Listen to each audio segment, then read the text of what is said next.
YouTube, what the crap's going on? HeirofCarthage here, and there's a couple things I want to cover on today's video. So let's jump into it and take a look. Since I'm covering dwarves here recently, one of the things that I wanted to check into is a matchup that I think is pretty disfavorable to the dwarves, which is beastmen. And so I just wanted to do a couple of unit tests. Now this is against the AI, okay? It is against the AI, but since it was just one unit, I was like, we can probably test this with some degree of accuracy. So I have a Rune Lord using Master Rune of Wrath and Ruin, and he's also got a special ability that gives me more armor piercing damage, and he's using Master Rune of Oath and Steel and the Master Rune of Negation. So I'm giving these Longbeards with great weapons the best chance possible to beat these Bestigor. Get it? Bestigor. And I just want to see what happens. Now, Bestigor cost about 3/4, or Longbeards with great weapons cost about 3/4 of what the Bestigor do. So I don't expect that it's a fight that should be super favorable for the Longbeards. Now look, they do great while all those runes are active, but watch this. I want you to see just how badly Longbeards with great weapons get massacred by Bestigor. That's how bad. Anyway, let me show you another scenario. Alright, so how about this scenario? How about we got Thorgrim, who's got his +9 High King ability, +9 melee attack, and this Thane with his ability that adds another +5, so all that extra melee attack plus stand your ground from Thorgrim. How do the Longbeards stack up against the Bestigor? Obviously they get clobbered on the charge and there's nothing to protect them against it this time, but that's a lot of extra attack, right? I mean, 44 melee attack? Let's see what happens. I just got a Beast Lord out here as a placeholder. But even with all these extra buffs, I mean, it's not looking good. The Longbeards with great weapons get absolutely trashed. Now, Air, why are you testing Longbeards with great weapons against a unit that clearly costs more? Well, I'm just trying to see if there's a way for it to be cost effective. Because against the Beastmen, you're going to have to deal with all kinds of stuff that can disrupt your skirmishers. And they tend to have really good anti-armor infantry. So that's why I was testing the Longbeards with great weapons. If you could somehow make Longbeards with great weapons viable to where it's even a close trade, it would be great, because then you can save money to use against the rest of the tools the Beastmen are going to bring, because Dwarf Lords are expensive, Dwarf Heroes are expensive, but it's not going to work. So let's go look at some different scenarios. Well, alright, Air, you're finally not looking like an idiot because you brought Hammerers, right? Yeah, that's right. Hammerers cost a little bit more than the Bestigor, so this is the fight you should have been testing. Yeah, I know, I was going to get here. But the problem with Hammerers is the Beastmen have chariots. They're easily affordable and easily brought, and if you're spending a bunch of money on Hammerers, you probably don't have a lot of units to protect them from chariots, or for that matter, something like a Cygor, or something like, what do you call it, Doomflock, which I know is limited because they have some resistance to magic. Anyway, once again, I brought Thorgrim just to throw some extra attack on here, so it's somewhat feasible scenario. I expect Hammerers would win the fight against Bestigor straight up anyway. I mean, statistically speaking, they are superior. But with Thorgrim buffing their attack, they should be extremely superior. The only place that the Bestigor really win is on the charge. But I mean, way more armor piercing damage and total damage from the Hammerers. Solid melee defense at 34 versus the 24. Better armor at 100. No, the Hammerers are 100. I was thinking Thorgrim, never mind. Yes, so same armor, my bad. In any case, you can see that the Bestigor here get owned. So Hammerers supported by Thorgrim, yeah, they're gonna own Bestigor. But again, remember, you gotta protect them against chariots. Easier said than done sometimes, folks. I did want to do one more scenario, and that's where I brought Khazrak. He has a special ability. I don't know if the AI is going to use it, but I wanted to see... this is where I probably should have taken the time to hook up my laptop and test this, but this apocalyptic vision says instantly targets in area, so the unit's allies. So let's see if apocalyptic vision applies. Like, I don't ever... Yeah, okay, there it goes. So they did get the apocalyptic vision. Good. But you can see the Hammer still pretty handily winning the fight. Let's see how it turns out. Because I wanted to give the Beastmen a proper chance here, because who knows, maybe they bring Khazrak and he has that buff. But again, chariots. Just saying, chariots. So it's a better fight for the Bestigor, but they still lose. So, do the dwarves have an answer to Bestigor? Yes. it's hammers, but they cost more.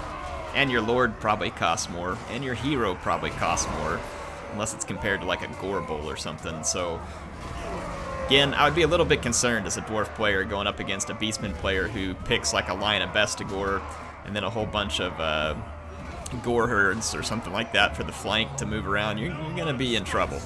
You're going to be feeling it. And then trying to deal with chariot lords. I almost feel like at that point you're probably better off to not bring any skirmishers or artillery. Just if you think they're going to bring that all-infantry rush, counter it with an all-infantry rush. That's probably the best way to go. You might be able to win in that scenario, but there's no guarantee because of those chariots. So I would definitely think that you're going to need some extra support to handle. But anyway, those were some fun scenarios I wanted to test. Let's jump into a battle. Welcome to the battlefield. My Dawi. So I actually did bring a Thorgrim Thane combination here. We're going to play against the Empire. And up front, I've got a mix of beards with great weapons and hammers. Knowing that either one of those units with the buffs coming off these guys should do pretty darn well against the best infantry from the Empire, which is the great swords. And then I brought some other units, so Warriors of Dragonfire Pass and Dwarf Warriors should do good against any state troops. And they're also good fodder sometimes to take a charge from a cavalry unit and then to let you move the Slayers in. So that's the main part of my army. I do have some more, but we'll call it out in a second. We've got an Empire General of the Empire, sorry, on his Griffin. And then hiding over here, we got the Royal Altdorf Griffites. Kind of an odd choice, really. Terror, maybe? The halberds are armor-piercing. Granted, these guys are anti-large, but the halberds are armor-piercing. Maybe that's why the Terror and the armor-piercing, because a standard Demigriff Knight wouldn't have the Terror. They would do better on the charge, but they wouldn't have armor-piercing melee. Let's go take a look at his army. He's got a Jade Wizard on a horse over here, a Reiksguard. It's a pretty smart choice, I think. His main line, he's just got some unbreakable units here, these flagellants, and then he's sporting the silver bullets, a regular handgun, and 2 rocket batteries, and a great sword. So his hope here, obviously, is that he wants to do tremendous damage to my key units from range, and he wants to harass me with cavalry units and a lord who can be healed. And then he's also got the, if I take a look at this unit here, this Jade Wizard has this Dwellers Below. So he could very well, and I noticed that early on, he could very well be planning to try and blob me up with the General of the Empire and then drop a Dwellers Below and kill a bunch of my units. Again, though, remember the dwarves have 25% magic resistance kind of built in, and if they bring a Rune Lord, it can be even more than that. So he's going to open fire with his rockets. I'm going to immediately move through the woods. So my plan of attack is to come through here because it's going to give me some huge cover from the rockets. And then that's giving me time to spring my my sneaky hidden dwarf ambush here. So I knew he's going to have cavalry, and I've seen some of his cavalry. But I was like, you know what? If I split up all 4 of my rangers and move them in to where he can't just blob attack and get all of them, I should be able to get in a position and take down his artillery and maybe one of his gunners. So that's my goal here, is to see how much damage I can do, and then his cavalry is up here harassing me. So I was like, you know, I kind of want to wait until the right moment to spring all these guys, but I can't catch his cavalry one way or the other. It's a long way off, and, you know, he's just going to continue harassing me. He's like, I should probably go ahead and think about attacking his artillery units and stuff. So I go ahead and do it. And my rangers, of course, have great position. He immediately sees it, which proves he was paying attention, even though he had a lot of units over here, so kudos to him. I might have missed something like that. And his Sunmaker gets wrecked, and he drops the artillery piece and starts running away, so again, this is the right move. Took him a second to make it, but he made it. So he's going to move away, but then what he doesn't know is that I've got 2 more rangers waiting over here. And he brings up a gunner to start trading fire with me as well. I'm going to get a little bit of shots in these great swords, but I'm not going to continue that. I'm going to turn and trade with his gunner. I'm actually okay taking that trade. So damaged his rockets badly. Again, this got the attention of all those fast movers, and it's going to allow me to move forward. And my plan is I'm going to actually just push to this corner and see if I can cause a fight up here in the corner in these woods where it'll favor me. I'm not trying to corner camp, but, you know, I'm just trying to be aware of the terrain here. If I get on open ground, he's going to ruin me with these guns, especially now that he knows where all my skirmishers are at. So we managed to basically kill the Sunmaker at routes. But then a little bit of danger here. My opponent's very preoccupied. Fortunately for me, he doesn't get shots over here. These rangers are going to get caught, but I'm trying again to bring those as close to my army as I can so that I might have a chance to do some damage. He's going to start chasing me with flagellants, and this gunner in the end decided, yeah, trading shots with the Rangers, probably not a good plan. He hasn't committed his Lord or the Altdorf Griffites yet to destroying my skirmishers. And these skirmishers get a really nice volley here and kill off a whole bunch more of his rocket battery. And every guy that dies here takes ammo with them. So I'm reducing the ammo of these units. Are my Rangers going to die? Yeah, they're dead now. But you think about the damage they cause. 2 rocket batteries and most of a handgunner here too that we got rid of the ammunition on. So I say most of a handgunner. Most of its units are still alive. So it was mediocre to the handgunner. Oof, that hurts. But fortunately he's targeting a dwarf warrior there. I at one point started turning this way, so I guess I still quite hadn't formulated my plan. Yeah, okay, it was when I saw all of his units doing this and going up into the woods, I was like, let's go, go, go, go. Everybody push forward. Let's see if we can trap some of his units up in that forest. And over here, you know, I'm just like, all right, he's going to catch me one way or the other, so let's just turn and take a few shots, and then I'll start running again. Try and cause some damage to the flagellants. Yeah, no surprise here. Rangers get executed. These Rangers get executed. And I'm going to go ahead and fast forward and just kind of show you all what happens. So I chase him. He could technically get away from me here with all of his... Well, actually, at this point with the greatswords, he can't. So he's got a greatsword trapped in the forest. So I'm going to kill the greatsword. And if I'm in the forest, it's really going to limit what his guns and his regrouped rocket batteries might do to me. He does have both rocket batteries regrouped. And I don't like this, but really my only option is to stay in these forests too, because he's got me pinned with these guns. So, you're a corner camper in the forest. Yeah, I guess I kind of am in this case. Because if I walk out into the open, these guys are just going to massacre me, and I'm going to take charge after charge from Reichsguard and his general. I can't do that. It'll just hand him the battle. So I'm kind of, you know, I'm killing his great swords, and he decides to use them for a Dwellers to Blow. I'm going to pull away from the epicenter of that, and should be able to save most of the damage to my hammers. It was a nice thought on his part, but it's not going to work. And anyway, he's going to start doing a little bit of shooting at me. He's got angles. He can fire up into the woods, but again, the trees are going to help considerably.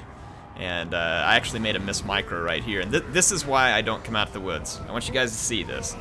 So again, for those who are going to scream hill camping, corner camper, air, yeah, this is why. I get out on open ground, and my dwarves are absolutely dead, one by one. Absolutely dead. And then they would get, if I blobbed up, he'd just shoot the blob, and then I'd die even more. So I put some shielded dwarf warriors up front. They're the lowest value. So that's where I put them to keep my hammers safe. The hammers have the most damage potential, so I want to keep them alive.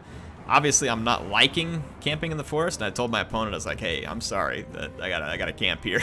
Stay away from those guns for a minute. But, you know, at the same time, part of me doesn't feel terribly bad because I did march all the way across the battlefield, punched through him, had an ambush. So, I mean, I was definitely attacking him whenever I ended up in this forest, so again, I don't feel terribly about it. He was thinking about dive bombing me with his general, and then he thought better, and he should, because I have the Tormentor sword on my Thane. And I'm kind of just thinking through my options here. I could chase down his guns with my Slayers. The Slayers don't rout, so even if he starts charging me with cavalry and stuff, he's still going to have a hard time getting away from me with his guns. The problem with that is the flagellants. If he shields his guns with something like the flagellants, then I'm just going to be in bad shape. So I'm kind of just mulling my options here and thinking how I can come out of here and successfully attack him, because obviously I'm not a huge fan of just sitting here, and I don't like doing that to him. Plus, I don't really want to wait it out. So he's going to bring his general up, and he decides he wants to attack. So I don't know if he just forgot about Tormentor Sword.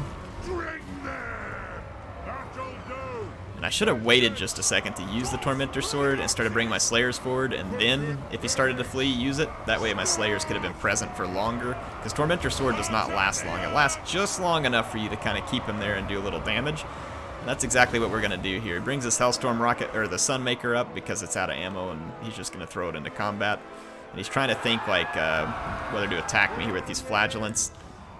I mean, at this point, he doesn't have a lot of good options. And again, this is why I don't feel good about the camping. But at the same time, it's kind of like, I don't know. I did move all the way across the map. If I come out in the open, I just get picked apart. So, again, trying to think through the strategy here. So he's attacking me. I'm going to fight back. So I'm going to send some units in over here. I've got my Longbeards, my Warriors of Dragonfire Pass all fighting here. So we'll take the fight with his flagellants. He's trying to do some maneuvers on one of my flanks with the Griffites. And he does get a charge in. He's going to cause some damage. And you can see for the most part, he's going to be able to get in and out and not take terrible damage. And he's setting up opportunities. Like right now, he started shooting Thorgrim. Thorgrim's a pretty big target. No offense, Thorgrim. I'm not saying you need to lose weight or anything, but you're a big target. Thorgrim's going to take a lot of damage. That type of thing. Again, the forest is going to help, but when you're a giant target on a throne, it can only help so much. See over here, he's gonna do a nice rear charge here, so this actually got me pretty good. I had to bring in even more units. He routed one of my dwarf warriors and caused a lot of damage to my warriors at Dragonfire Pass. So a nice charge, and he can escape quickly through his front lines, so it's a good way to use his flagellants to good effect. His Reiksguard ends up in combat for longer than it should be here. It has 117 kills. It's doing a decent job. And over here, the Demigryph Knights have 47 kills too, probably Rangers. Thorgrim's going to get over and fight. My opponent's a little bit slow on these guns right here because he actually has a decent shot at my Thane and Thorgrim right now. It's at this point, with this fight going on, that's why he was preoccupied there. He's trying to drop another Dwellers Below on me. I just got in range with my Tormentor Sword, and he'd already used his magic here, so if he would have waited just a bit longer, he could have punished that blob. But now his General of the Empire is going to take some serious damage. He's going to have to use Earthblood. So he's using up a lot of his magic, and again, he's busy with the magic and stuff, and this right here isn't taking advantage of this blob with both my leaders in it. So this was a pretty big missed opportunity on his part. And then at the point that I see now his flagellants are gone, I'm like, you know what? We're done in the forest. I'm going to kind of reshuffle my men for just a second, finish off a few of these flagellants. I was like, oh geez, Thorgrim's getting shot up hard, and there's not a whole lot I can do about that. He can keep moving forward and shooting Thorgrim, so it's nice on his part. It's what he should be doing, and he's going to heal more of his cavalry, and I was like, all right, let's go. Out of the woods. And so I'm going to take my Slayers and start giving chase to his guns, because the Slayers can catch them. And again, they're unbreakable. Can the cavalry stop them? Yes, they can, but if the cavalry goes to stop them, then my other infantry goes unchallenged. So this is a bit of a risk on my part, but I feel like it's a safe risk. His rocket battery gets caught. I'm going to push through it. Here comes the Reiksguard, though, so we're going to get punished badly. But then I've got one more Slayer unit that can kind of push on through and keep going. So the Slayers have those guys busy. And the rest of my infantry comes out. He gets a nice charge on my flank, destroys some dwarf warriors, gets his general back up into the air. I'm a little bit strewn out here, so I'm potentially making some mistakes. He brings the general over to chase these Slayers when really he really should be bringing the Reiksguard over here. And the reason I say that is because the Reiksguard can lay down such a punishing charge, and there's a lot of them in a unit. Whereas this general can't really keep my Slayers from chasing, and then as soon as they get over the hill, they're going to be out of line of sight of this other handgunner. So his Silver Bullets is in serious trouble, and that's a big deal for him, because he needs those shots. He needs them bad. So then my opponent's going to use his general over here, so I'm busy chasing his guns. He's trying to catch up to me with the cavalry, which is what he needs to be doing. But then his general comes back to land over here, and wants a piece of Thorgrim, and he's going to get a decent chunk of him. But I'm bringing my Thane in, and once again, if my opponent's a little bit slow here, I'm going to be able to Tormentor Sword him, and this time he may not survive it. I've got all these hammerers that cause a lot of damage, and he does get hit by the Tormentor Sword. It's going to be just enough for us to finish off the General of the Empire. So he's going to get toast. So he's gone, and then back over here, his cavalry, of course, catches my Slayers. But I'm just making my Slayers chase his guns. And again, this is the benefit of having a unit that can't be broken here in terms of leadership, is that despite the fact that Demigryphs with Terror are hitting me in the back, they're not going to rout. They're going to just keep giving chase to the guns. The guns, however, are not unbreakable, and they're not going to like getting attacked in the back like that. And my Slayers are going to put pretty quick waste to him. So he's lost a gun unit. He has one more. I get blobbed up, and Thorgrim starts taking some big hits.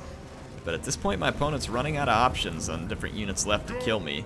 I'm going to be able to give chase on his gunners with a couple of my infantry, and then use the remaining infantry to just hunt down his Reiksguard. And that'll keep Thorgrim out of the line of fire for now. He does have his Jade Wizard, who is definitely keen to try and finish off Thorgrim, but Thorgrim is going to be a very tanky target for a wizard to try and deal with. It would take a special wizard to get that job done. You can see Thorgrim takes massive damage, but at this point there's no way for the handguns to continue this, And then his Altdorf Griffites turn around to fight my Slayers, and my Slayers are going to get a little bit of work done, even though they took a bunch of charges. So these Slayers ended up being very valuable to me. They're going to cause a lot of damage to the Griffites. My opponent admits defeat. So, do I feel great about camping that corner? No. But I did come across the map. Good game to my opponent. Sorry I had to put you in that position, but just what happened there. He picked an interesting army for trying to kill me. If a dwarf player loses their patience against the kind of army that he brought, you absolutely could get killed. The Griffin can cause tons of damage to your units because it can cycle charge down, he can heal it, he's got the Dwellers Below, but again, I'm not sure the Dwellers Below, I think that's a good strategy. But when you have the dwarves, and the dwarves are somewhat immune to magic, 25%, they resist it, is that really the strategy you want to end up with in the end, right? Because it's going to limit the damage that the Dwellers Below can cause. It's, again, though, sound strategy. Dive the general in, everything mobs it, because you're thinking, oh, the dwarves don't have any cavalry, they're just going to try and mob all over him, they'll think they have me, and then I destroy a whole bunch of their units. It's worked against me before, but in this case, I don't know that it's going to work super well. Anyway, what'd you all think? Did Brett Guy have a decent plan, or do you think it couldn't work? I mean, he definitely had armor piercing, and then he had infantry killing here, but the Hellstorm rocket batteries, they can be a little inaccurate from range, and they can run through their ammo pretty quick too, so I'd be worried that you end up investing a lot in those and then don't get a great return. And then what if the dwarf brings cannons against this build? Maybe it's kind of useful in a way because you've got these cavalry and the general, and it would be hard to protect cannons against that type of thing while you're getting beat down by Hellstorm rocket batteries, so I don't know. Just kind of curious what you all think. It was a gutsy play, I think. It didn't work out this time, but I appreciate him giving me a good game. He said he was a viewer. Brett Guy, thanks for watching. Appreciate it, man. Hope you enjoy the videos and hope you enjoyed the battle. So anyway, HeirofCarthage signing out for now. I'll see you all back next time with some more Total War Warhammer 2 online battles. Make sure to join my live stream. Go to my channel, check out the live stream. It's coming up later today when this uploads, so go check that out. It should be on my channel. You can set a reminder or whatever you want if you want to join it. So I'll see you there.